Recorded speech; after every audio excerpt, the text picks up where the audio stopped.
አቶ ጀዋርንና አቶ አባይን ተጨማሪ እንዲሰጡ በመጀመሪያ ጋብዛለሁ።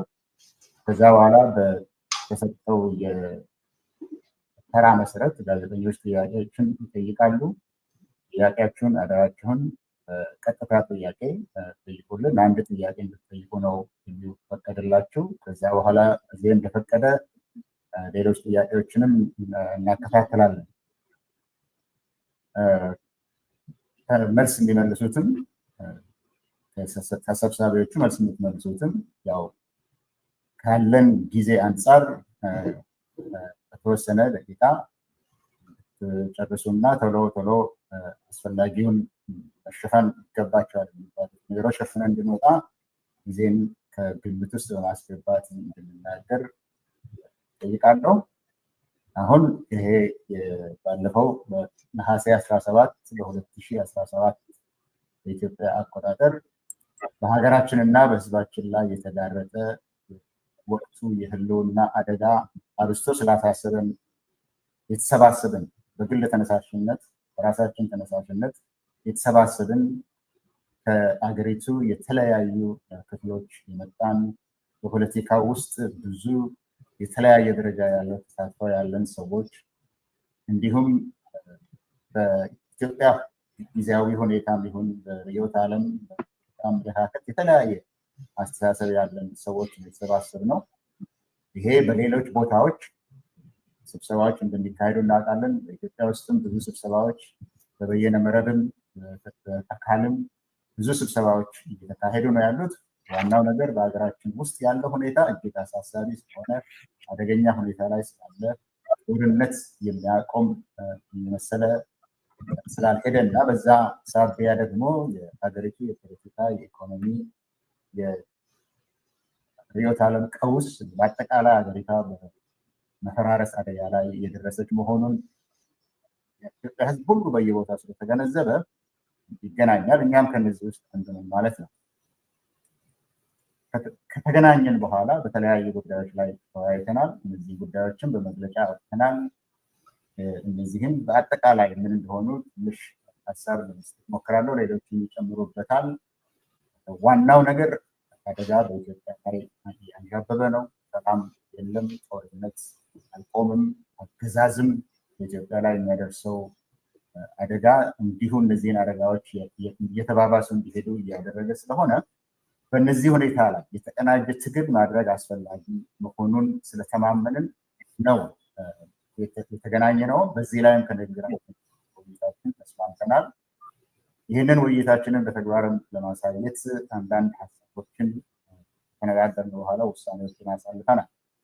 አንደኛው የኢትዮጵያን ወቅታዊ ሁኔታ በሚመለከት ከአሁን ቀደም በኢትዮጵያ ውስጥ የነበሩ ስርዓቶች አንድን ማህበረሰብ ወይም አካባቢን የማይወክሉ በአሁኑ ሰዓት በስልጣን ላይ ያለው አገዛዝም ማንኛውንም የኢትዮጵያን ማህበረሰብ የማይወክል ነገር ግን የጠቅላይ ሚኒስትር አብይ አህመድ እና የጥቂት የስልጣን እና የጥቅም ተጋሪዎች አገዛዝ መሆናቸው ተስማምተናል።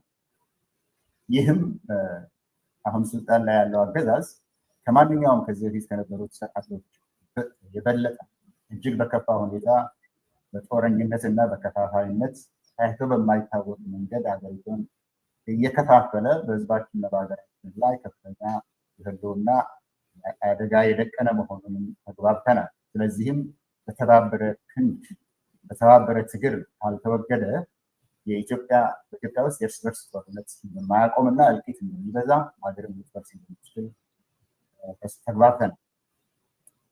ሌላው በኢትዮጵያ ውስጥ ለግጭትን ምክንያት የሚሆኑት ልዩነቶች አሉ። ነገር ግን ልዩነቶችን ማጠብ አስፈላጊ እንደሆነና ትግልን ማድረግን በተመለከተ ልዩነቶች የሚመነጩት በምን ምክንያት እንደሆነ በ5 ጉዳዮች ላይ እኛ ተስማምተናል። ታሪክን መረዳት፣ የተለያየ መንገድ መረዳት፣ የወቅቱን ሁኔታና አገዛዝ በተለያየ መንገድ መበየን፣ የተለያዩ ርዕዮተ ዓለሞች፣ የተለያዩ የፖሊሲ አጀንዳዎች በትግል ስልት ልዩነትን የሚመርጡ እና እንዲሁም ከዚህ በፊት በተደረጉ የፖለቲካ አሰራሮች በወንጀል የሚጠየቁ ወይም ተጠያቂነት ጋር የተያያዘ ሁኔታዎች እንቅፋት መሆናቸውን እናውቃለን። ነገር ግን አሁን ልዩነት አጀንዳዎቹ መፍትሄ ሊሰጣቸው አይችልም። ምክንያቱም አንደኛ የተጋረጠው አደጋ አለ፣ ሁለተኛ አሁን ስልጣን ላይ ያለው መንግስት ለዚህ ትእዛዝ ከሆነ በጦርነት ውስጥ ነው መፍትሄ መስጠት አንችልም፣ መሻገር አለብን። ከተሻገርን በኋላ ግን አንዳንዶቹ አቋሞች በውይይት እና በድርድር፣ ሌሎቹ በሽግግር ጊዜ ፍትህ፣ አንዳንዶቹ በህዝብ ውሳኔ እና በዲሞክራሲያዊ የምርጫ ሂደት የሚፈቱ መሆናቸውን ተስማምተናል። ሶስተኛ ከዚህ በኋላ ስኬታማ የሆነ ሽግግር ሂደት ማካሄድ እንደሚያስፈልግ ተግባብተናል። ሽግግር ያስፈልገናል። ከአገዛዝ ወደ ህዝብ መሳተፍ፣ በህዝብ አስተዳደር መሳተፍ፣ ጦርነት ወደ ሰላም፣ ከኢኮኖሚ ድቀት ወደ ተሻሻለ ኢኮኖሚ ፍትህ፣ እንዲሁም ሀገሪቷን ለማስቀጠል በሚችሉ ጉዳዮች ላይ የተለያዩ በአንድ ጊዜ የሚካሄዱ ሽግግሮች ማካሄድ ስለሚያስፈልግ ከዚህ ግንዛቤ መነሳት አገዛዙ ውድቀት ማግስት የተሳካ ሽግግር አሁን እንድናደርግ ከአሁኑ መዘጋጀት እንደሚያስፈልግ እና የፍኖተ ካርታ ማዘጋጀት እንዳለ ተስማምተን ስብስቡን ይህንን የተሰባሰብንበትንም በተሻለ አሰራርና አደረጃጀት ለማስቀጠል 5 ሰዎች ያለበት ኮሚቴ አቋቁመናል። ከወቅቱ የትግል አቃጋፊነትም ችግር የተነሳ ከዛ አካባቢ በመሬት ላይ የሚደረጉ ትግሎችን በፍጥነት ለማንቀሳቀስ እና ለመርዳት ሁሉም የፖለቲካ ኃይሎች ካሉበት ቦታ ለጋራ ህልውና፣ የኢትዮጵያ የጋራ ህልውና፣ ለህዝብ አንድነት፣ ለህዝብ ከጦርነት ማገገም ትኩረት በመስጠት እንዲንቀሳቀሱ፣ በመካከላቸው ያሉነትን ለጊዜ ወደ ጎን ትተው በህብረት እንዲንቀሳቀሱ ጥሪ ያቀርበናል። የኢትዮጵያ ህዝብ ጉዳዩ ባለቤት ስለሆነ ዋና ተጠያቂ ስለሆነ ለራሱ ለህልውናው እና ለመድህኑ የሚሆነውን ትብብር በሁለንተናዊ መንገድ ድጋፍ እንዲሰጥ ጥሪ ያቀርበናል። ለማቀፉ ህብረተሰብም ይህንን በወንጀል የተዘፈቀ ሰብአዊ ቅቡልነቱ የተሟጠጠ መንግስትን መደገፍን ትቶ ከህዝብ ጋር እንዲቆም፣ እንዲሁም የሀገሪቱ የጸጥታና የመከላከያ ኃይሎች አሁን ያለውን የስልጣን አገዛዝ ስልጣን ማስጠበቂያ ሳይሆን ተልዕኳቸው የህዝብንና የሀገርን ደህንነትና ጸጥታ መጠበቅ መሆኑን አውቀው ጠመንጃቸውን ከህዝብ ላይ እንዲያዞሩ ጥሪ አቅርበናል።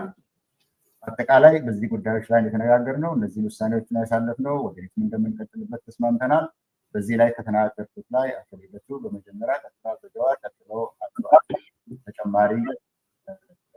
ተጨማሪ እንድትሰጡ ይጋብዛቸዋል።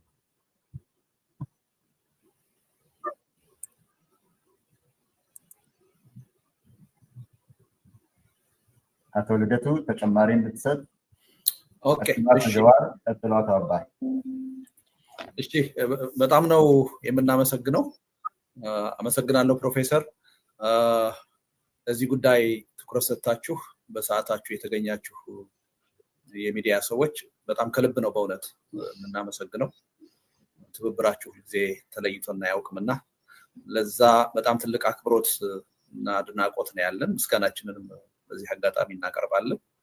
አሁን በእናንተው ትብብር ይሄ ዝግጅት በቀጥታ ለህዝብ እየተላለፈ ነው እና ይሄን ዝግጅትም ደግሞ በቀጥታ የሚከታተለውንም ደግሞ ህዝብ በአገር ውስጥም በውጭም ያለውን ጊዜያችሁን ወስዳችሁ ይሄ ትልቅ ሀገራዊ ጉዳይ መሆኑን አምናችሁ በመከታተላችሁ ከልብ ነው በእውነት የምናመሰግነው። አጠቃላይ ሰሞኑን ያደረግናቸውን መግባባቶች በተመለከተ ፕሮፌሰር በደንብ ሄዶበታል። ያልተዳሰሰ ነገር ብዙ ያለ አይመስለኝም። ነገር ግን የጋዜጣዊ መግለጫውን ይፋ ካደረግን በኋላ ትንሽ አንዳንድ የህብረተሰብ ክፍሎች ላይ ብዥታዎች የፈጠሩ ነገሮች እንዳሉ ተገንዝበናል እና ምንድነው አንደኛው ከዚህ ከውክልና ጋር የተያያዘ ጉዳይ ነው እና እኛ እዛው መግለጫችን ላይ በደንብ እንደገለጽ ነው በግል ተነሳሽነት ነው ይሄን ነገር የጀመርነው። ገና የመጀመሪያ ግንኙነት ነው። በግል ነው የጀመርነው ስንል ግን ሰዎቹ እንዲሁ ዝም ብለን በአጋጣሚ የተገናኘን ግለሰቦች ነን ለማለት አይደለም። ከድርጅትም ከስብስብም ከተለያየ ህብረተሰብ ክፍል የመጣንን በኢትዮጵያ የፖለቲካ ታሪክም የየራሳችን ሚና ያለን ግን ከውክልና አንፃር ማንንም ወክለን አይደለም እዚህ የተገኘነው። በአሁኑ ወቅት ራሳችንን ወክለን የተገኘነው እና ባደረግነው ውይይትም የደረስንበት አንዱ ስምምነት ምንድነው? ይሄ ስብስብ ጥሩ ስብስብ ነው። ወደፊት ብዙ ማህበራዊ መሰረትን ሊወክል ይችላል። ነገር ግን በቂ አይደለም። ከዚህም በላይ ውክልናውና ተዋጽኦ መስፋት አለበት። ስለዚህ ወደፊት በሚኖረን እንቅስቃሴ ሰፋ ያለ ተሳትፎና ተዋጽኦ እንዲኖር የሚያስችል ስራ መስራት አለብን የሚል ነው አንድ ውሳኔ የወሰነው። ስለዚህ አንዳንድ ሰዎች ተሰርቶ ያለቀ የተፈጠረ አንድ አይነት ድርጅት ወይም ስብስብ አድርገው ይወሰዷልና ስህተት ነው። ገና ቋሚ ስም እንኳን አልመረጥንም። ራሳችን እንዴት ነው ወደፊት ምን ቀጥለው የሚለውን ራሱ ለመወሰን ገና ተከታታይ ውይይቶች ነው የምናደርገው። ያን ፋሲሊቴት የሚያደርግ አንድ 5 አባላት ያሉት ጊዜያዊ ኮሚቴ አቋቁም። ስለዚህ ገና በጅምር ያለ ነው። በእኛ ብቻ ሳይሆን በሌሎችም ተሳትፎ ዳብሮ ትክክለኛ አቅጣጫ ይዞ ወደፊት የሚቀጥል እንቅስቃሴ ነው የሚሆነው እና የውክልናን ጉዳይ በዚህ መልኩ መረዳት ያለብን ይመስለኛል። ሁለተኛው ትንሽ ብዥታ ፈጥሮ ያየሁት ሚናችንን ያለ መረዳት ጉዳይ ነው። የኛ ሚና አሁን የኢትዮጵያ ሕዝብ መከራ ላይ ነው ብለን እናምናለን። ከፍተኛ የሆነ የህልውና ፈተና ውስጥ ነው፣ አደጋ ውስጥ ነው ብለን እናምናለን። ስለዚህ ትግል እየተካሄደ ነው። ወደፊትም የበለጠ ተጠናክሮ መካሄድ አለበት። ያ ትግል በትብብር መካሄድ አለበት የሚል ያ ትግል ደግሞ በትብብር ከተካሄደ በኋላ ካለፉት የትግል ሂደቶች የተማርናቸው የቀሰምናቸው ትምህርቶች አሉ። የኢትዮጵያ ሕዝብ ትግል ያካሂዳል፣ ዋጋ ይከፍላል። ከከፈለ በኋላ ለውጡ በሆኑ አካላት ይጠለፋል ወይም ይጨናገፋል። ይሄ መደገም የለበትም። ስለዚህ አንደኛ እንዴት ጠንካራ ትግል አድርገን በአሸናፊነት ልንወጣ እንችላለን የሚለውን ነገር በደንብ በጥናት የተመሰረተ ፍኖተ ካርታ ሊኖረን ይገባል። ዝርዝር ጉዳዮችን ያካተተ አንድ። ሁለተኛ ለውጥ ከመጣ እና በአሸናፊነት ስንወጣ ምን አይነት የሽግግር ሂደት ነው የሚኖረው?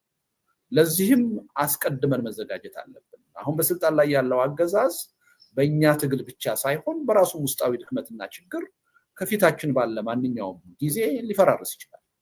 በጣም በጣም ትልቅ የሆነ ችግር በውስጡ ያረገዘ ስርዓት ነው።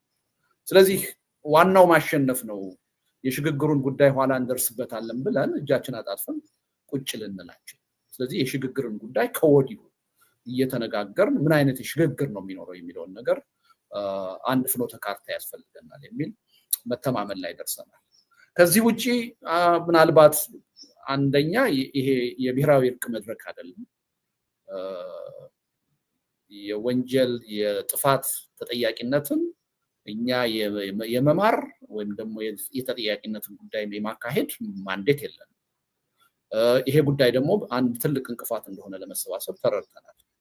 ስለዚህ አንዱ የተማመንበት ነገር ምንድነው? ይሄ እንቅፋት የሆነ ነገር እንቅፋት ሆኖ እንዳይቀጥል መተማመን ያለብን ምንድነው? ሁላችንም በፖለቲካ ሂደቱ ውስጥ ስንቆይ የሰራናቸው ስህተቶች፣ የተፈጸሙ ወንጀሎች ይኖራሉ። ስለዚህ ይሄ ተጠያቂነት መኖር አለበት። ያ ተጠያቂነት ግን አሁን ሊካሄድ አይችልም። አሁን አገዛዝ ነው ያለው፣ ህዝቡ ልቂት ውስጥ ነው ያለው፣ አገሪቱ በመኖርና ባለመኖር አፋፍ ላይ ነው ያለችው። በዚህ ወቅት ተጠያቂነት ሊመጣ አይችልም። ስለዚህ አሸንፈን አንድ ሁሉን አቀፍ የሆነ የሽግግር ሂደት በሚመጣበት ጊዜ የሽግግር ፍትህ መኖር አለበት። ያኔ እንደየጥፋታችን እንደየወንጀላችን ተጠያቂ የመሆንን አስፈላጊነት ከወዲሁ መተማመን አለበት የሚል ነው። በዚህ ደረጃ ተማምነናል። ስለዚህ አንዳንድ ጊዜ የመታረቅ መድረክ አድርገው የወሰዱት ሰዎች አሉ። እሱ አይደለም። እሱ በሽግግር ሂደት ጊዜ የሚደረግ ነው፣ የኛ ዓላማ አይደለም እና እዚህ ላይ አንዳችን ለሌላችን የተለያየ ስሜት ሊኖረን ይችላል። አንዳችን ሌላችንን ተጠያቂ መሆን አለበት ብለን ልናምን እንችላለን። አዎ፣ ነገር ግን ይሄን ችግር የምንፈታው ዛሬ አይደለም። ይሄ ችግርም ደግሞ ለመተባበር እንቅፋት ሆኖብን ሊቀጥል አይችልም በሚል መስማማት ላይ ደርሰናል። አንዱ እሱ ነው። ሌላው የትግል ስልትን የማዋሃድ ወይም ደግሞ የትግል ስልትን አንድ የማድረግ እንቅስቃሴ አድርገው ያዩታል የየራሳቸውን ትርጉም በመስጠት። እሱም ስህተት ነው። በኢትዮጵያ ተጨባጭ ሁኔታ አሁን ያለው ነባራዊ ሁኔታ ሁለት የትግል ስልቶች ኢትዮጵያ ውስጥ እንዲኖሩ አድርጓል። በሰላም የምንታገል ኃይሎች አለን፣ በትጥቅ በጠበንጃ የሚታገሉ ኃይሎች አሉ። እነዚህን ሁለት ስልቶች ማዋሃድ አይቻልም። ማዋሃድ አይቻልም። የኢትዮጵያ ነባራዊ ሁኔታ ይሄ እንዲሆን አድርጓል። ስለዚህ እኛ ምንድነው እነዚህ ስልቶች ይቀጥላሉ። በእነዚህ ስልቶች እምነት ያለን አካላት የመረጥናቸውን ስልቶች ይዘን እንቀጥላለን። ነገር ግን ስንቀጥል አንደኛ እነዚህ የሚካሄዱ ትግሎች በጠበንጃም ይሁን በሰላማዊ ትግል የህብረተሰቡን ደህንነት በሚመለከት ጥንቃቄ የተሞላባቸው ሊሆኑ ይገባል እና የትጥቅ ትግል የሚያካሂዱት ኃይሎች የሚያካሂዱት ትግል የሰላማዊ ትግል የምናካሄደውን ይመለከተናል። ምክንያቱም ህዝቡ ነው የሚጠቀመውም የሚጎዳው። ሰላማዊ ትግል የምናካሄደውን ኃይሎች ጉዳይ የትጥቅ ትግል የሚያካሂዱት ይመለከታቸው። ምክንያቱም በሰላማዊ ትግልም ህዝብ ወደ ቀውስ ውስጥ ሊገባ ይችላል፣ እልቂት ሊመጣ ይችላል። ስለዚህ ያገባቸዋል። ስለዚህ ትግሉ በእነዚህ ጉዳዮች ላይ እንቅፋት ገጥሞት እንዳይሰነካከል አንዳችን ለሌላችን ቢያንስ እንቅፋት መሆን የለበትም በአንድ በኩል። በሌላ በኩል ደግሞ አጠቃላይ የሀገር ህልውናንና የህዝብ ህልውናን በሚመለከት የጋራ ጉዳያችን እንደዚህ አይነት ጉዳዮች ከህዝብ ህልውና ከሀገር ህልውና ጋር የተያያዙትን ጉዳዮች ደግሞ መመካከር መቻል አለብን። ሶስተኛ ትግሉ ለአሸናፊነት ከበቃ በኋላ አንድ የሽግግር ሂደት ያስፈልጋል። ይሄ የሽግግር ሂደት ምን አይነት ቅርጽ ምን አይነት ይዘት ሊኖረው ይገባል በሚለው ዝግጅት ዙሪያ የጋራ ጉዳይ ስለሆነ በጋራ መመካከር አለ። የትግል ስልታችን ግን ተጠብቆ ነው የሚቀጥለው። ይሄን የትግል ስልት አንድ ለማድረግ ለማስታረቅ የሞከርነው ሙከራ የለም፣ እንሞክርም ብንል የሚቻል አይደለም እና በዚህ ረገድም ትንሽ አስተሳሰብ መዛባት ሰምተናል። ሌላው የፖለቲካ አጀንዳችሁን የጥላችሁት ነው፣ ልዩነታችሁን የጥላችሁት ነው የሚልም ደግሞ ኮንሰርን ሰምተናል ከብዙ አቅጣጫ። ይሄ ስብስብ ያሉንን ርዕዮተ ዓለማዊ ወይም በህገ መንግስት በፖሊሲ ሊገለጹ የሚችሉ የአጀንዳ ልዩነቶች ለማስታረቅ አይደለም የተገናኘ እነሱን ለማስታረቅ አይደለም። ያሉን ልዩነቶች ማጥበብ እንችላለን ብለን ካመን አንዳንዶችን ጉዳዮች ተከታታይ የሆኑ ውይይቶች፣ ድርድሮች ይኖሩናል። በዛ ደረጃ የተስማማንባቸውን ጉዳዮች አትሊስት እኛ የተስማማንባቸው መሆናችንን ለህዝባችን እንገልጻለን። ህዝባችንም እንዲስማማባቸው ወሳኙ ህዝቡ ነው፣ እኛ አይደለም። በዛ ደረጃ ያልተስማማንባቸውን ጉዳዮች ህገ መንግስታዊ ጉዳዮች ሊሆኑ ይችላሉ፣ ስትራቴጂክ የሆኑ አይዲዮሎጂካል የሆኑ ጉዳዮች ሊሆኑ ይችላሉ። እነዛን ጉዳዮች ደግሞ በእኛ ስምምነት ካልተደረሰባቸው የጉዳዩ ዋና ባለቤት የሆነው የኢትዮጵያ ህዝበ ውሳኔ እንዲሰጥ ይደረጋል። ወደፊት የሽግግር ሂደት ሲመጣ በዛም የማይፈቱና ዘላለም የልዩነት አጀንዳ ሆነው የሚቀጥሉ ነጥቦች ሊኖሩ ይችላሉ፣ የማይታረቁ በሌሎች ሀገሮች እንደምናየው። እነሱን ደግሞ ቀጣይ በሆነ ዴሞክራቲክ በሆነ የምርጫ ሂደት ይዘናቸው እንቀጥላለን። አንድ ጊዜ አሸናፊ የሆነ በህዝብ ምርጫ የሚቀጥልበት ጉዳይ ይኖራል። ስለዚህ የዚህ ስብስቡ ዓላማ አጀንዳን ማስታረቅ አይደለም። ይሄ ግልጽ መሆን አለበት። ያን የማድረግ ማንዴት የለንም። ነገር ግን እነዚህ ልዩነቶቻችን እንደተጠበቁ ሆኖ የጋራ ሀገር የጋራ ህዝብ ነው ያለን። ይህን ህዝብ ከጥፋት መታደግ አለብን። ለመታደግ የሚያስማሙን ጉዳዮች ምንድናቸው ብለን ለይተናል። አንዱ ምንድነው? ዘላቂ የሆነ ሰላም ያስፈልጋል። ሰላም ከሌለን የትኛውም የምናነሳውን ጥያቄ መልስ ማስገኘት አንችልም። ሰላም መኖር አለበት። ሰላም እንዲኖር ደግሞ የግፍ አገዛዝ ከኢትዮጵያ መወገድ አለበት። የግፍ አገዛዝ ባለበት ሁኔታ ሰላም ሊመጣ እንደማይችል ሁላችንም በተጨባጭ የምናውቀው ነገር። በተመሳሳይ ሁኔታ ደግሞ ጦርነት መቆም አለበት። ጦርነት እያካሄድን እየተላለቅን ወደ መግባባት የሚወስድ ውይይትና ድርድር እናደርጋለን። ስለዚህ እነዚህ ሶስት አጀንዳዎች የጋራ አጀንዳዎቻችን ናቸው። ከዛ በኋላ ምንድነው የሚያስፈልገን? ብሔራዊ መግባባት ያስፈልጋል። መሰረታዊ በሚባሉ ነገሮች ልዩነቶቻችን እንደተጠበቀ ሆኖ ስለዚህ ጀኒውን የሆነ እውነተኛ የሆነ የውይይትና የድርድር ሂደት ወይም ናሽናል ዲያሎግ ያስፈልጋል። እሱን ተከትሎ ደግሞ አሁን ያለው የኢትዮጵያ ችግር በገዢው ፓርቲ በተወሰኑ የፖለቲካ ኃይሎች ብቻ የሚፈታ አይደለም። ሁሉን አቀፍ የሆነ አዲስ የሽግግር ሂደት ያስፈልጋል። በዚህም ተስማምተናል። ስለዚህ እነዚህን መሰረታዊ ነጥቦች ይዘን በሚኒመም ወይም በመለስተኛ አጀንዳ ተባብረን ትግል ማድረግ እንችላለን። ያ ትግል ሁለት ፈርጅ ይኖረዋል። አንደኛ በአሸናፊነት ለመወጣት ትግል፣ ሁለተኛ ከአሸናፊነት በኋላ የሚመጣው ሽግግር እንደ አሁን ቀደሙ እንዳይኮላሽ እንዳይጠላ ዘላቂ ሰላም ሊያመጣ በሚችል መልኩ እንዲካሄድ ከወዲሁ ዝግጅት ማድረግ አለብን የሚል ስምምነት ላይ ደርሰናል እና አንደኛ ያው ጅምር መሆኑን ታሳቢ ማድረግ ያስፈልጋል። ሚናችንም ውስን መሆኑን መገንዘብ ያስፈልጋል። ይሄ መረዳት ካለ ችግር ያለው አይመስለኝም። ይሄ በጣም ገና አዲስ ነገር ነው። በጣም ትልቅ ተነሳሽነት ግን ተፈጥሯል። አንዱ የተስማማ ነው ምንድነው እንደምታውቁትኝ ሁላችሁም አሁን ትልቅ የሆነ የመተባበር ተነሳሽነት ተፈጥሯል። ለምሳሌ አብሮነት ኢትዮጵያ ይህ አይነት መድረክ እያዘጋጀ ነው። የኦሮሞ የፖለቲካ ኃይሎች ተመሳሳይ መድረክ እያዘጋጁ ነው። የኢትዮጵያ ሰሞኑን የኢትዮጵያ ምን ነበር የኢትዮጵያ ሶሊዳሪቲ የሚባል እንዲሁ አንድ ኃይል ተመሳሳይ እንቅስቃሴ እያደረገ ነው። ይሄን ማን ነው ይሄን ማስተባበር ያለበት የሚለው ወደ ፉክክር ውስጥ ሊያስገባንና ሌላ የቅራኔ ምንጭ ሊሆን አይገባም። ስለዚህ እንዲህ አይነት ትብብሮች መኖር አለባቸው። ተነሳሽነቱ መፈጠሩ ጥሩ ነው። ነገር ግን በትብብር በጋራ መሰራት አለበት የሚለውንም ተስማምተናል እና ይሄ ቀላል ነገር አይደለም እና ሚናችን በዚህ ደረጃ የተገደበ እና የተመጠነ እንደሆነ ቢታወቅ ጥሩ ነው ብዬ ነው። በጣም ነው የማመሰግነው ፕሮፌሰር። አመሰግናለሁ ልደቱ። ማሪው ብዙዎችን ነገሮች ግልጽ ያደረገ ይመስለኛል። አቶ ጀዋርም ቀጥሉ። አመሰግናለሁ ታዳሚዎችም ጋዜጠኞችም ስለመጣችሁ አመሰግናለሁ። አጠር አድርጌ ብቻ የስብሰባው አንደኛ የስብሰባ አዲስ አይደለም። በሀገራችን ጉዳይ ትግል ለማቀናበርም ሆነ ለሽግግር ለመዘጋጀት ብዙ ውይይቶች እየተካሄዱ ነው ያሉት። ግማሾቹ በግልጽ ግማሾቹ በፕራይቬት በሆነ መልኩ እየተካሄዱ ነው። ኢትዮጵያ ውስጥም ከኢትዮጵያ ውጭም እየተካሄዱ ነው ያሉት። የዛው አካል ነው። እዛም የተሰባሰቡ ሰዎች በተለያየ ውይይቶች ውስጥ እየተሳተፍን ያለን ሰዎች ነን። ኮንቲኒዌሽን ኦፍ ቫሪየስ ኢኒሺዬቲቭስ ወደፊትም የሚቀጥል ነው። ሰፋ ብሎ የሚቀጥል ነው። ፕላኖች ወደፊት የምናሳውቅ ይሆናል። በዛ መልኩ ነው መታየት አለበት። ሁለት ነገር ነው የተወያየ ነው ጠቅለል ሲደረግ።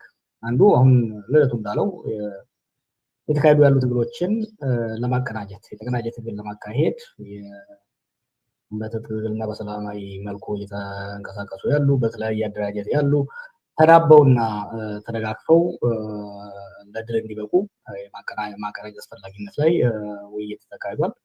ሁለተኛው ደግሞ ለውጥ ሲመጣ ያ ለውጥ እንዳይጨናገፍ እንዳይጠለፍ ምን አይነት ዝግጅት ያስፈልጋል? ያ ለውጥ የህዝባችን ለዓመታት የተራበውን ፍትህ፣ ዲሞክራሲ፣ ነፃነትና ልማት ያጎናጸፈ የፖለቲካ ስርዓት ለመገንባት ካሁኑ ዝግጅት እንደሚያስፈልግ ከዚህ በፊት የተፈጸሙ ስህተቶች ከዚህ በፊት ያመለጡ እድሎች እንዳይደገሙ ካሁኑ በሀሳብ ደረጃም በጠለቅ ብሎም መወያየት አስፈላጊነት ላይ ሰፊ ውይይት ነው ያለው። እኔ በእኔ ግምገማ ውይይቱ ከጠበቅኩት በላይ ሆኖ ነው ያገኘሁት።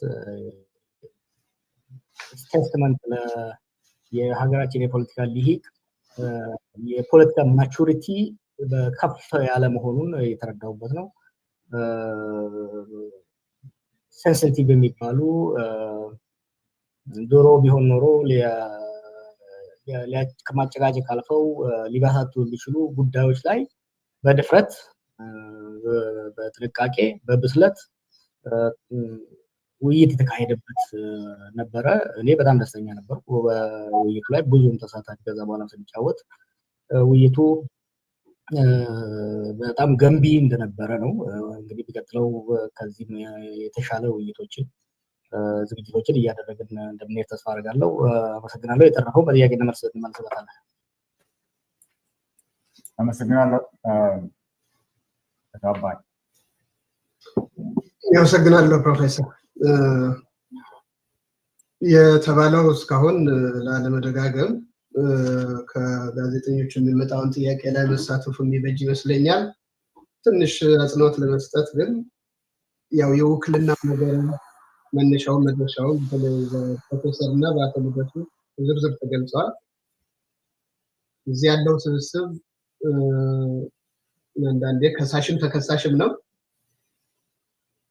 ተካሶም ቢሆን ግን ፍርድ ቤትን ሄዶ ለመከራከር ጊዜ የማይሰጥ የህልውና አደጋ ላንዣበበ ህልውና ሳይኖር እነዚህ ነገሮች ላይ አንዱ ሲደግፍ ሌላው ሲቃወም ጊዜ ከማጥፋት አሁን እኛ በምንወያይበት ሰዓት ሳይቀር የህዝብ ህይወት አደጋ ላይ ያለ ብቻ ሳይሆን ብዙ ህይወትም ያጣን ባለንበት ወቅት ሆነን የምናደርገው ነገር ስለሆነ ፍቱን መድኃኒት የገሌ ድርጅት ነውና እሱ እስኪያልቅ ድረስ እሱን እየተቸን ዳር ላይ ተቀምጠን ከምንጠብቅ ምናልባትም ይሄ አዲስ መንገድ ትላንትና አብረን መነጋገርም መገናኘትም የማንችል በግለሰብ ደረጃ እንዲሆን ቅድም እንደተባለው የምንወክለው ድርጅትም ምንም ባይኖርም እስካሁን ባደረግነው ጉዞ አንዳችን የአሁኑን ስርዓት በማዋለድ ሌላችን በመቃወም ያጠፋነው ጊዜ ያዋለድነው ይሁን የተቃወምነው አሁን በስልጣን ላይ ያለው አገዛዝ ሁላችንም የማይወክል ከመሆኑ የተነሳ አሁን ሁላችንም ቪክቲም ሆነን ሁላችንም ተጎጂ ሆነን ተገናኝተናል። ስለዚህ ህዝባችን በየደረጃው አንዳንዶቻችን ገና ኢትዮጵያዊነቱን ሁሉ እስክንጠየፍ ድረስ እንዲያውም ጭራሽ ኢትዮጵያውያን ጋር አብረው ለመኖር አያስፈልግም እና ሌላ መንገድ እንጀምር ብለን ሌላ ሐሳብ ውስጥ የገባን ሰዎችም ጭምር እዚህ ተቀላቀልንበት ምክንያት ለመውጣትም ለመቆየትም ከውይይትና ከመተባበር ውጪ ሌላ አማራጭ የለም ከሚል ነው። እኔ የፐርሰናል ኦፒኒየን ነው። በየአንዳንዳችን በስተጀርባ በጣም የተጎዳ ህዝብ አለ። ለዚህ እንቅስቃሴም ቢሆን ግን እንደተባለው አቶ ልደቱን በዝርዝር እንደገለጸው ይሄ መግለጫ መነሻ እንጂ የሚሻሻልም የብዙ ባለሙያዎችን የእናንተንም ጭምር ስራና ትግል የሚጠይቅ ነው። ግን እንደተባለው አንዱ አንዱን እየጠለፈ አንዱ ሲሰለፍ ሌላው እየሳቀ ያጠፋነው ጊዜ ሁላችንም በጸጸት ላይ ሆነን አሁንም የሚጠፋ ጊዜ እንዳይኖር አሁንም የሚጠፋው አንድ ተሰብሳቢ በመካከላችን እንደጠቀሰው ኢትዮጵያ እየደማች ነው ብለዋል። ሶተሎዶሙን ማቆም ነው። ከዛ በኋላ ሰርጀሪ ትደረግ ወገሻ ይምጣላት የሚለውን ነገር በኋላ የሚመጣ ክርክር ነውና አሁን እየደማ ያለው እየጠፋ ያለውን ህይወት ለማቆም በሁሉም አቅጣጫ የሚታገለ ኃይሎች አትሊስት እንደዚህ በመነጋገር መቀራረብ ይቻላል ወይ ማቀናጀት ይቻላል ወይ? because ስርዓቱ በግምገማችን ላይ ቢያንስ አንድ ትልቅ ችሎታ አለው እርስ በርሳችንን የማጋጨት በሁሉም የሀገሪቱ ክፍል አቅማችን ወደ ዋናው ጠላት ወደ ዋናው የህዝብ ጠላት እንዳይሆን አንዳችን በመደለል ሌላችን እንደ ጠላት በመፈረጅ እርስ በርሳችንም ጭምር እንዳንስማማ የሚያደርግ ስርዓት ነውና ይሄንን ስርዓት ህዝቡን አፍኖ አገሪቱ ፈርሳ ዞኑ ከተበጠበጠ በኋላ የያንዳችን ዓላማ ማሳካት አይቻልምና መተባበር ይሻላል የሚል ግፊት ያለበት ነው ይሄ ጅምር። ሰው እንዳልኩት ጅምሩ ባለቤት ብዙ ነው እንደምታውቁት የኢትዮጵያ ፖለቲካ በዚህ ጉዳይ ላይ ሁሉም ላይስማማ ይችላል። ግን አሁን የሚፈለገው ጥሪው ምንድነው?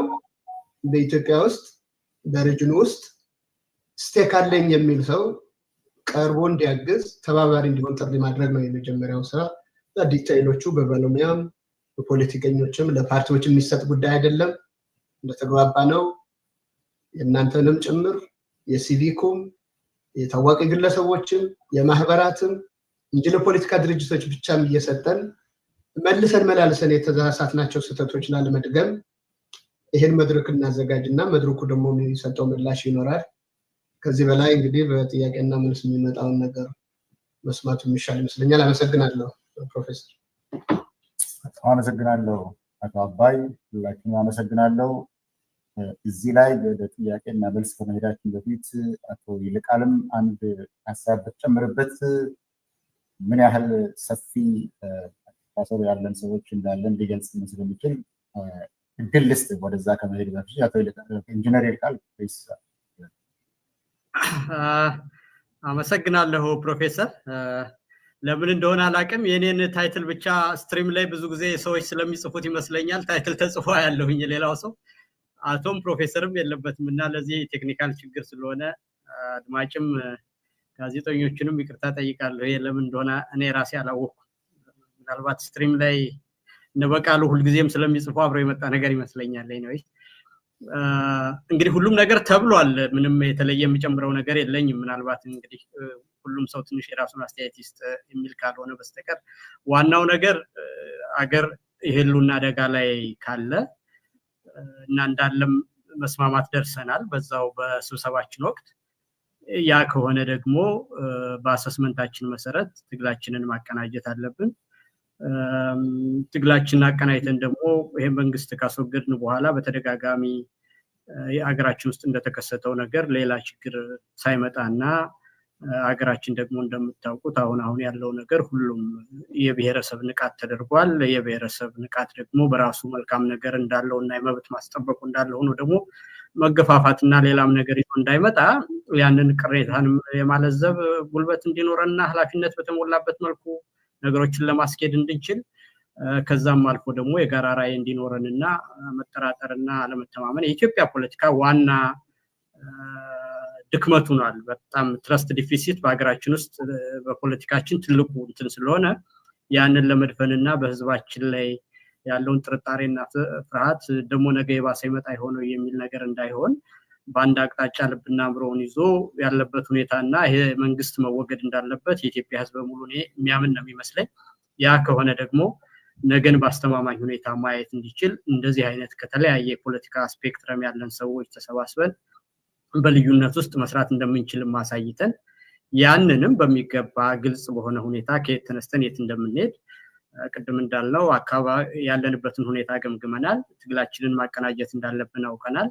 ከዛም በኋላ ደግሞ ሽግግር እንደሚያስፈልገን ተማምነናል። ስለዚህ እነዚህ ነገሮች ዋና ዋና ጉዳይ መሆናቸውን በገዢው በኩል ግን በተደጋጋሚ የሚነገረው የጋራ የሚያረጋቸው ነገር የለም። ምናልባት ይልቃልና ጀዋር ቢገናኙ የሚደባደቡ ሰዎች እንዴት አብረው ይሰራሉ እንደዚህ የሚባል በጣም የማይረባ አስተያየት ይሰጣል እና ያ ደግሞ እውነት ለመናገር የፖለቲካ ልዩነታችን ስርዓት ያለው ህገ መንግስት ቢኖረንም እንኳን በሀገራችን ውስጥ የማይነቀነቅ ዲሞክራሲ ብንገነባ እንኳን በሐሳብ ልዩነታችን ሁልጊዜም የሚቀጥልና ምናልባት ጄነሬሽኖችን ሁሉ አልፎ ሐሳብ ሽግሽግ እናደርግ ይሆናል እንጂ የፖለቲካ ልዩነት በኢትዮጵያ ውስጥ መኖር ያለበትና እንዲኖርም እንዲፋፋም የምንፈልገው ነገር እንጂ ያለ ልዩነት አንድ አይነት መሆንን የሚያስብ ከሆነ መንግስት ለመመስረትም ሆነ የፖለቲካ ስራ ለመስራት በመሰረቱ የፖለቲካ ልዩነት መኖር ነው ፖለቲካንና ፖለቲካን ያመጣው ነገርና ይሄ የኋላ ቀር አስተሳሰብ መሆኑንና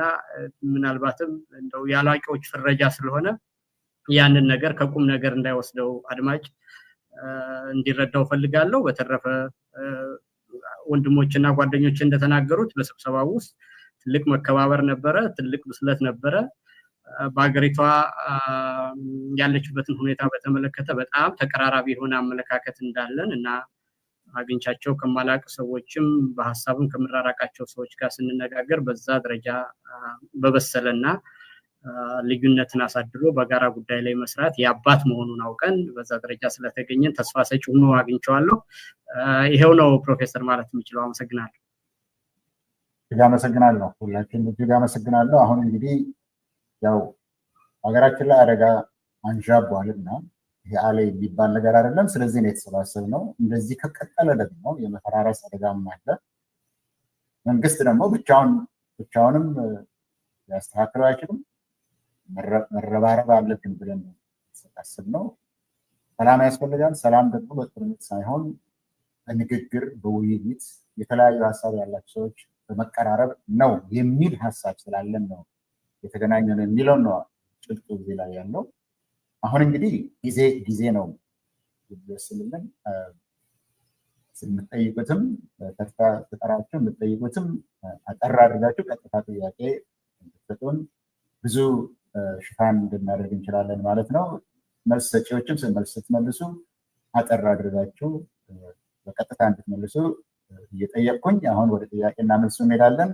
አስቀድሞ የጥያቄ እድል ሰጠው ቴድሮስ ነው። ቴድሮስ ቀጥል። እሺ፣ አመሰግናለሁ። ቴዎድሮስ ጸጋዬ ነኝ ከሪዮት ሚዲያ። በጣም ደስ የሚያሰኝ ኢኒሼቲቭ ነው። እንደዚህ አይነት ሪዮት ዓለም ብሔርም አካባቢያዊ ማንነትም ተሻጋሪ ጥምረት መኖሩ በጣም ደስ ያሰኘኛል። በሪዮት በኩል ማናቸውንም አይነት ድጋፍ ለዚህ አይነት የህልውና ትግል መሳካት አስተዋጽኦ የማድረግ ሙሉ ፈቃደኝነትና ፍላጎት አለን። አንድ ጥያቄ ነው የተባለው። ስለዚህ አስተያየት መስጠት በጣም ባጭሩ ብችል ወዳለሁ ሲከለከል ስላልሰማሁ አንድ ጥያቄ ብቻ ለማቅረብ እንዲመቸኝ፣ እንደዚህ አይነት ስብስብ በሚኖርበት ወቅት ለመሰባሰቡ እንዲጠቅም ሲባል አንድን ህብረተሰብ በተለያየ ጊዜ ማለት በኢትዮጵያ ውስጥ የትኛውም የፖለቲካ አመለካከት ያለው ኃይል እንዲህ ባለ የህልውና ትግል ውስጥ መሳተፍ እንዳለበት አምናለሁ። በተቻለ መጠን አኮሞዴቲቭ መሆኑም እጅግ ተገቢ ነው። እናንተ የወሰዳችሁትንም ኢኒሼቲቭ ከልብ አከብራለሁ፣ አደንቃለሁ።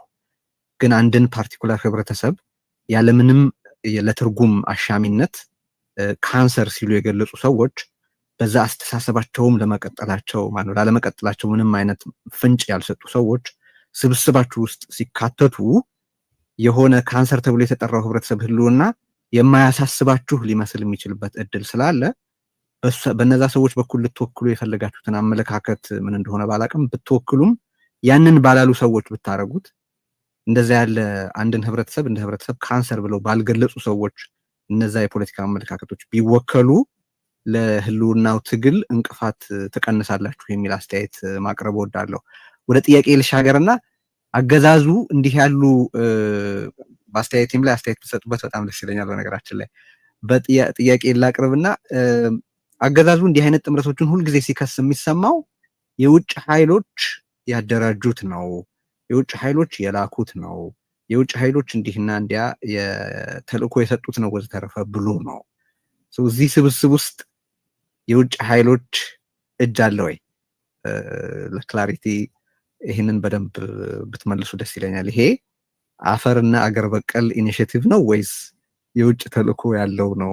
አንድ የአገዛዙ የፕሮፓጋንዳ መስመር ስለሆነ ነው። ሌሎች ጥያቄዎችን በፎሎ አፕ እድል የሚሰጥ ከሆነ አነሳቸዋለሁ። በጣም አመሰግናለሁ። መልካም ጥያቄው ያው አንድ ነው ያልነው ስለ ፈቃደኝነት። በነገራችን ላይ ቴድሮስ ስለ ፈቃደኝነትና ፈቃደኝነትን መግለጽ በጣም እናመሰግናለን። ጥያቄ አንድ ነው የተባለው አሁን ይቺ መጨረሻውን ነው። ወደፊት ግን አንተ ያነሳው ጥያቄ አስተያየት ላይ አስተያየት እንዲሰጡ ያለው ይህንን ይይዛለሁኝ። አሁኑ ግን አሸናፊ ከአንተ ልጀምርና የውጭ ኃይሎች ማለት እንግዲህ ውጭ ማለት እንደሆነ አላውቅም፣ ነገር ግን የኢትዮጵያ ጠላቶች ሊሆኑ የሚችሉትን ነው አሉ ይላል። የምታውቀው ካለ እስኪ ከአንተ ልጀምር፣ ባጭሩ ግለጽልን አሸናፊ።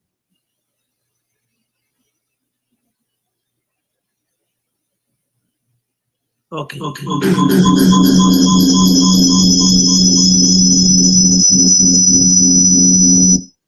እጅግ በጣም ይቅርታ። ይሰማል? የማይሰማ ከሆነ በኋላ አቀጥላለሁ። ይሰማል? አሁን ጥሩ ነው፣ ቀጥል። ሁለት ኮምፒውተር ስለምጠቀም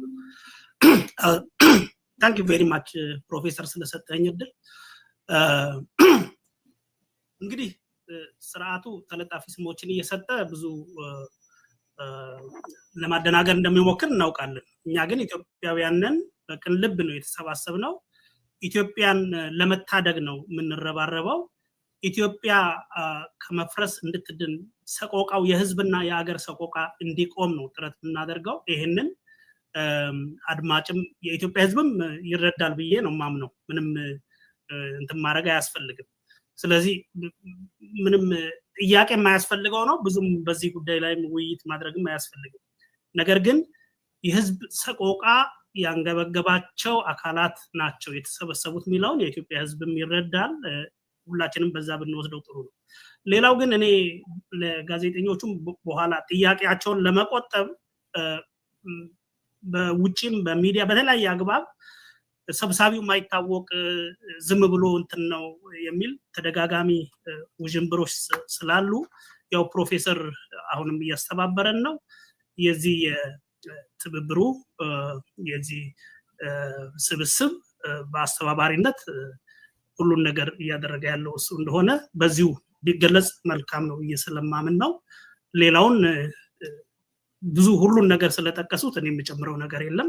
በዛው ቢቀጥል። ታንክ ዩ ፕሮፌሰር ስለሰጠ በጣም አመሰግናለሁ። በጣም እንደዚህ ስለመለስክ እዚህ ላይ እኔም አንድ ተሳታፊ ነኝ። እሱን ልገልጽ ነው።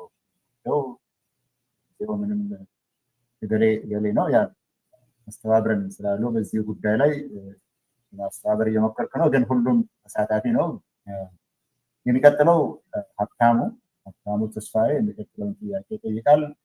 ጥያቄዎቹን በመጀመሪያ እድል ካደረግን በኋላ ወደ ጥያቄዎቹና አስተያየቶቹን እንመለሳለን። ስለዚህ አመሰግናችሁ። ሀብታሙ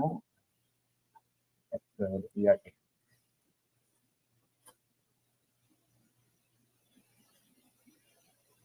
ሀብታሙ ተስፋዬ አስገባልን። አሸናፊ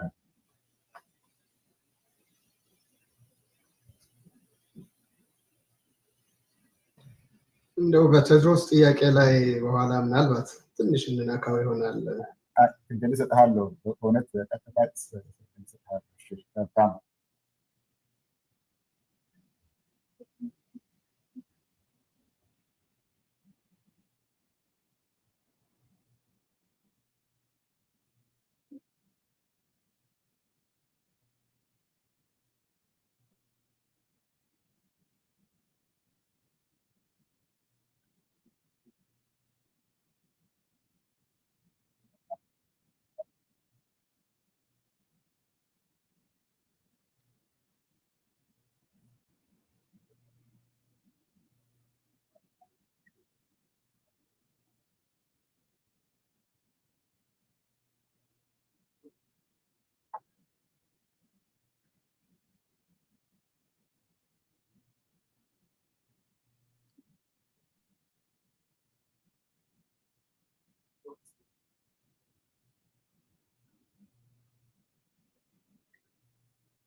መልካም አቶ አባይ ይህንን ጥያቄ መልስ እና አስተያየት ለመስጠት እንፈልጋለን እና እሱን አስተያየትን በዚህ አስተካከል ብትሰጥ ደስ ይለኛል።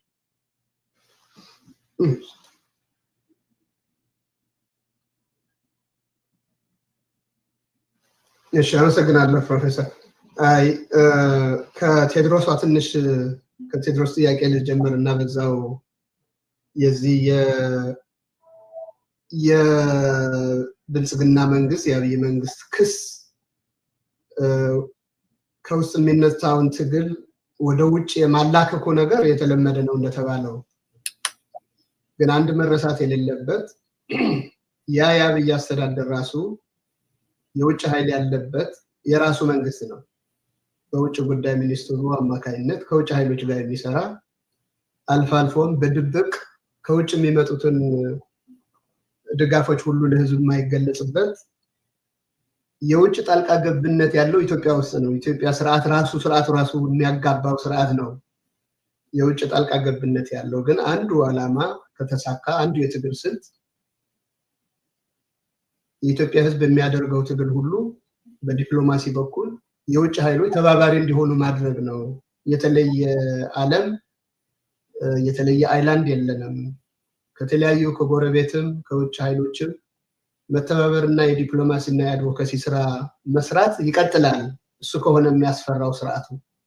ነገር ግን እስካሁን ድረስ እንኳንና የውጭ ኃይል ሊገፋን የህዝባችንም የመጣንበት ህብረተሰብንም ውክልና ሙሉ በሙሉ ያልተሰጠን የኢንዲቪጁዋል ስብስብ ነው ተብለዋልና እሱ ላይ ወደፊቱ በስፋት የምንሄድበት ይሆናል። ግን ብዙ ጊዜ ለሚነሱ ተቃውሞዎች ወደ ሌላው የማላከክ ኢትዮጵያውያን አቅም እንደሌላቸው ትላንትና በኢትዮጵያ እንቅስቃሴ ወደ ስልጣን እንዳልመጡ ዛሬ እነሱ ጋር ሲደርስ የሌላ ኃይል አለበት ማለት የኢትዮጵያን ህዝብ አቅም የማንቋሸሽ አንዱ ነገር ነው። አይችሉም፣ በራሳቸው ኃይል የላቸውም፣ ጉልበት የላቸውም ለማለት ስለሆነ ይሄንን ነገር ማየቱ ተገቢ ነው ለማለት ነው። ሌላው ሀብታሙ ያነሳው የማያስማማንን ነገር ተሸክመንማ መንግስት ከወደቀ በኋላ እዛው መልሰን ልናጣላ አይደለም ወይ? ፍሬም እየተደረገ ሂደት እየተስማማን ካልሄድ ያ ሀገሪቱ ስርዓት ከፈረሰ በኋላ ሁሉም ነገር የመፈራረስ አደጋም ሊደርስበት ይችላል። በሂደር የተቀመጠ አይደለም፣ ደረጃዎች አሉት ነው። የመጀመሪያው ፕራዮሪቲ ህልውና ላይ ማተኮር ነው እንጂ ህልውናን ለማዳን ሀገሪቱ ወደ ተሻለ ደረጃ ለማድረስ ቅድም አቶ ልደቱ በዝርዝር ያመጣቸው ደረጃዎች አሉት።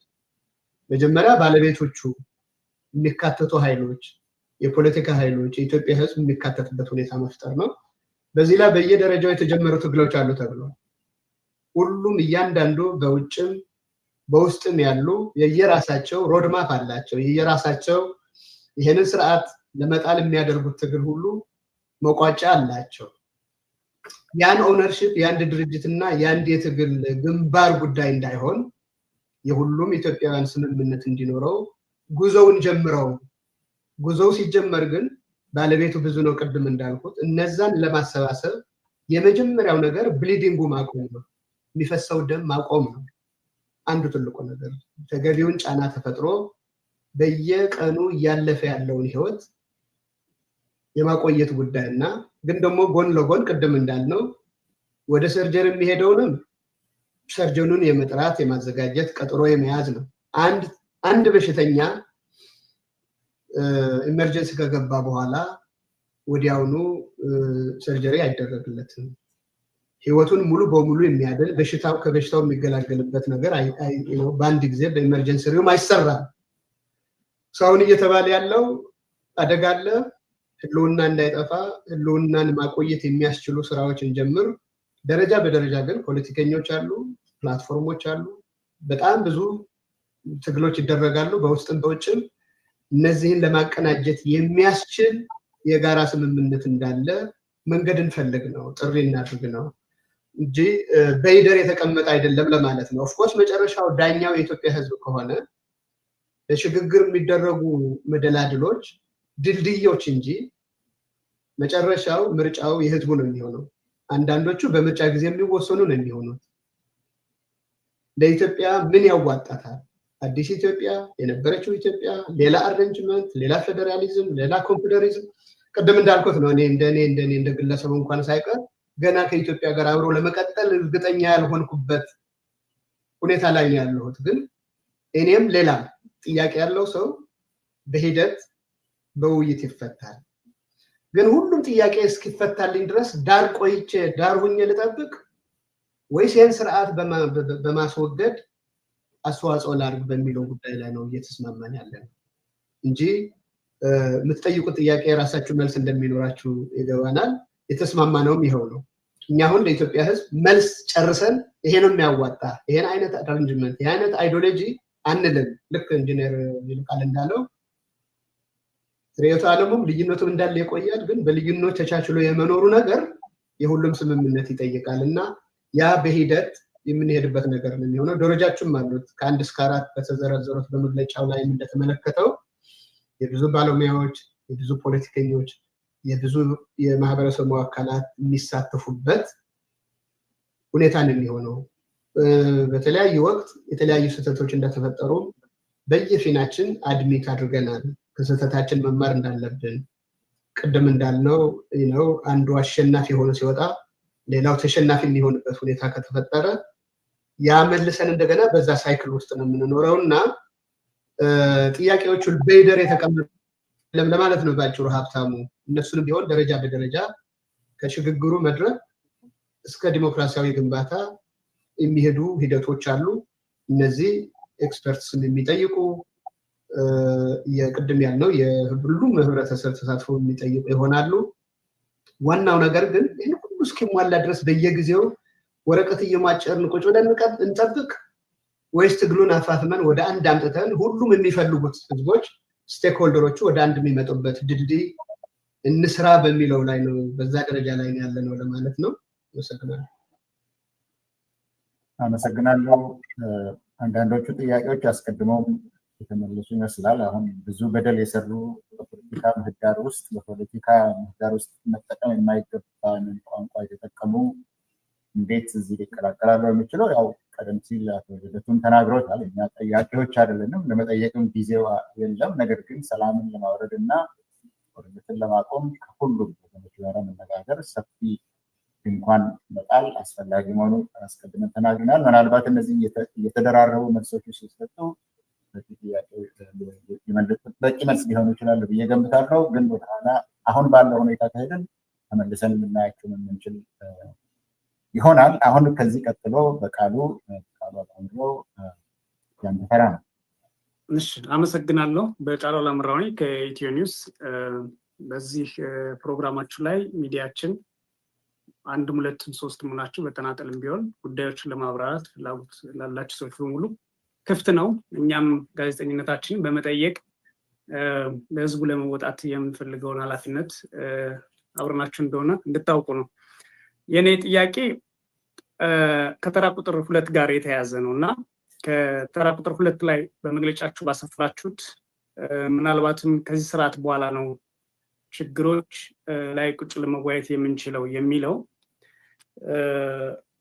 ታሳቢ ሆኖ ነገር ግን አሁን እንደ ስብስብ በግል ከምትታወቁባቸው የፖለቲካል እንቅስቃሴዎቻችሁና ተውቶቻችሁ ውጭ እንደ ስብስብ ባለፉት 7 ዓመታት በብልጽግና አገዛዝ በኢትዮጵያ ውስጥ የተፈጸሙ የጦር ወንጀሎችን፣ ማንነት ተኮር ጭፍጨፋዎችን፣ ማፈናቀሎችን እንዲሁም ይሁነኝ ብለው የሚፈጠሩ ጦርነቶችና በሰላም ላይ የተፈጸሙ ወንጀሎችን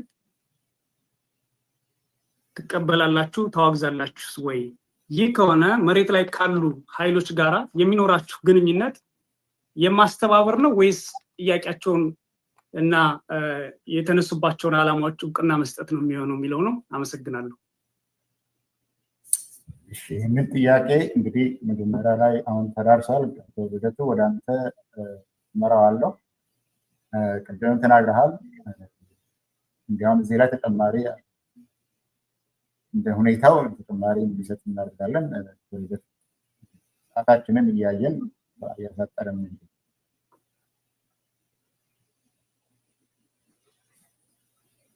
ድምፅ ቅርታ። አመሰግናለሁ ፕሮፌሰር።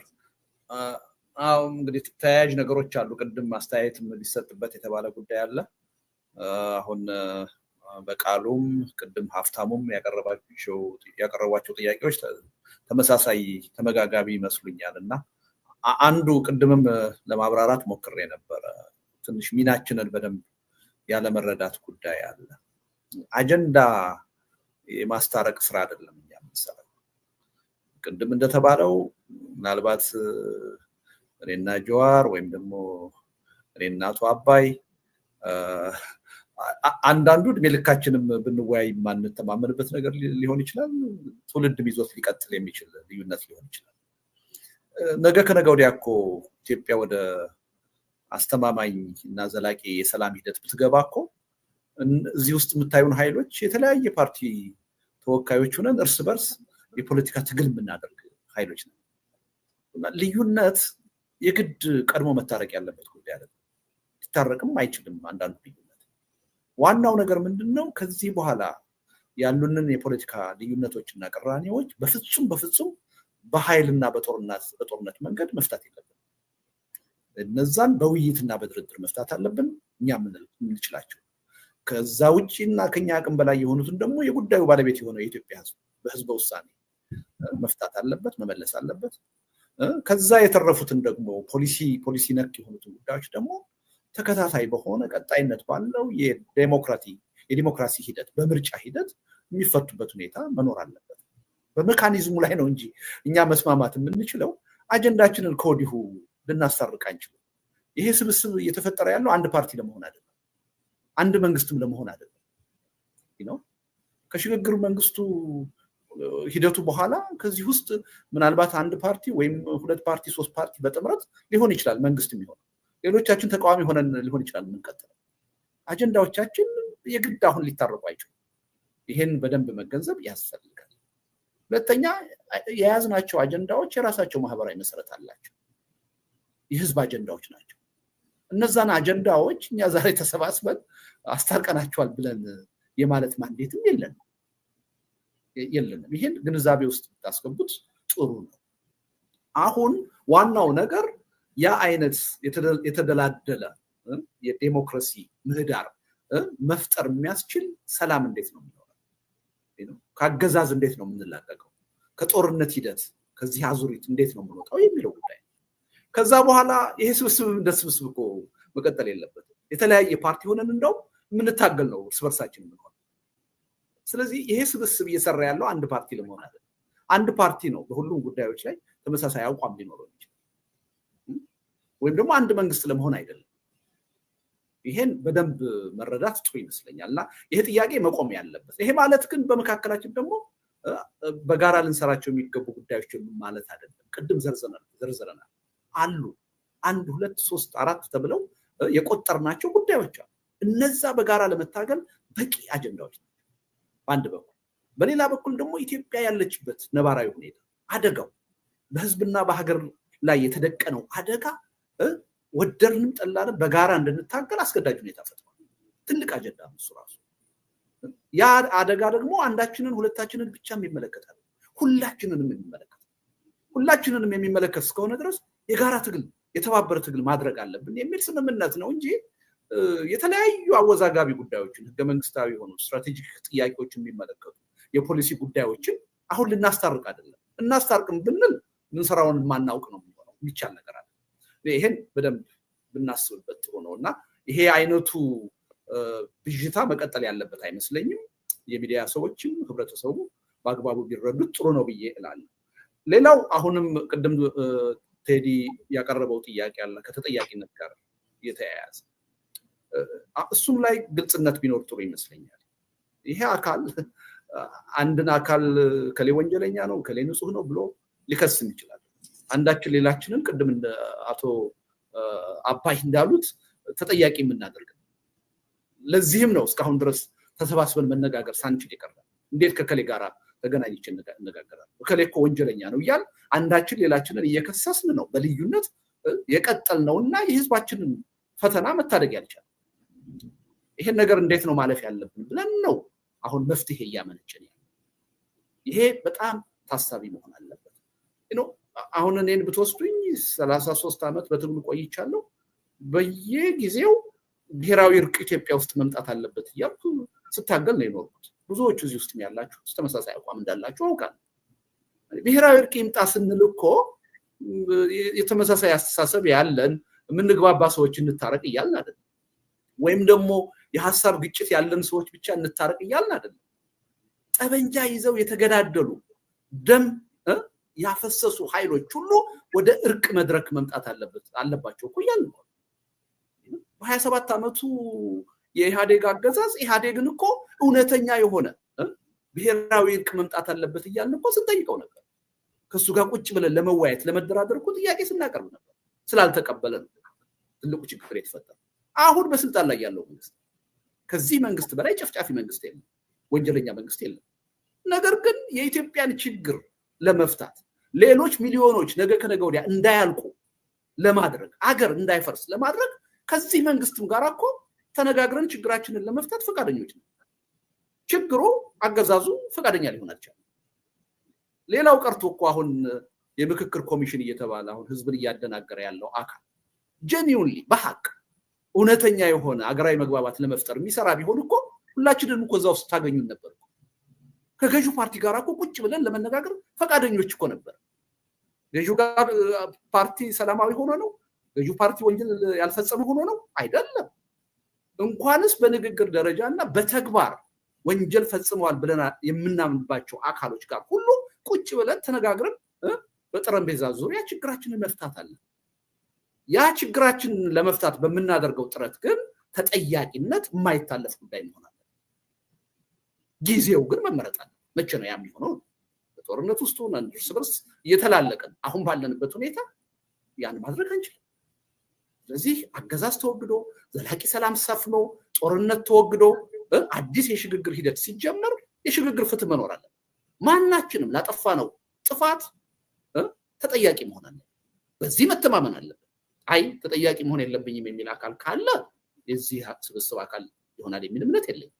ሁላችንም ያን ኃላፊነት ወስደን ሁላችንም ከኔ ጀምሮ በነበረን የፖለቲካ ትግል ቆይታ በህግ ሊያስጠይቀን የሚገባ ስተት ወንጀል ካለ ሁላችንም መጠየቅ አለብን። ያ ተጠያቂነት ግን መቼ ነው የሚሆነው? በሽግግር ዘመን በሚካሄድ የሽግግር ጊዜ ፍትህ። አይ አሁን ይሄ ችግር እስካለ ድረስ አንገናኝም ካል ምርጫው አንድ ነው።